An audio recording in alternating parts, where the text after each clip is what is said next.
Earlier, I spoke with Mohammad Marandi in Tehran. He heads the North American Studies Department at the University of Tehran. I began by asking him how Trump's decision was being viewed there in Iran. Well, I think Iranians feel vindicated because they've shown the international community that it is the United States that's the problem and not Iran. The nuclear negotiations took a very long time. The Russians, the Chinese, the Europeans, they were all involved, and now suddenly the United States unilaterally has just thrown it out the window. And the Iranians, during this period of time, have been abiding by their commitments. Everyone has recognized that, and the United States has not. And now, finally, we've reached this stage. So I think this does a lot of damage to the United States and its credibility. While it will cause difficulty for Iran in the months ahead, economically speaking, I think that the damage that it does to the United States is, in the long term, significantly more than what it does to Iran.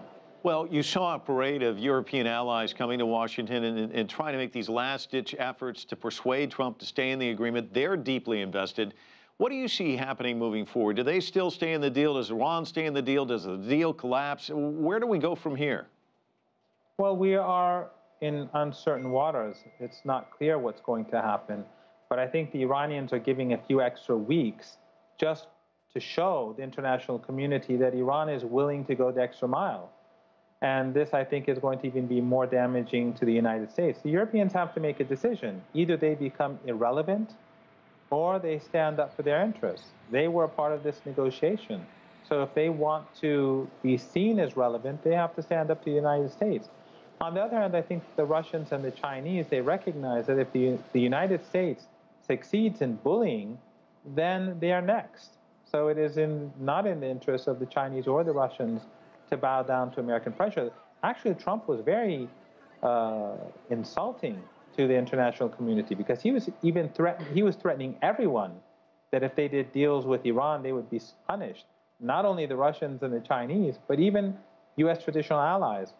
So I think, again, this is very hurtful to the United States.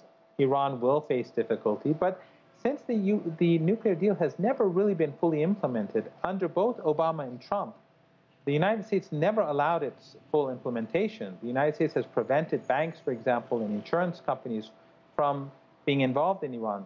So ironically, because of that, the hurt will be less than expected in Iran. And Iran has been dealing with these sanctions, so it has learned how to move around them. Does this undermine Rouhani and others who stuck their necks out to invest in the JCPOA?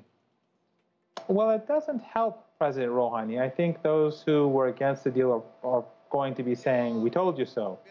But I don't think it's going to undermine him. I think what it really does, more than anything else, is that it shows the Iranian people, as well as the international community, that the United States is simply not a country that you can do a deal with. You cannot negotiate with the United States. China's special envoy to the Middle East is in Iran right now. Can China play a role as a mediator? What role can China play in all of this?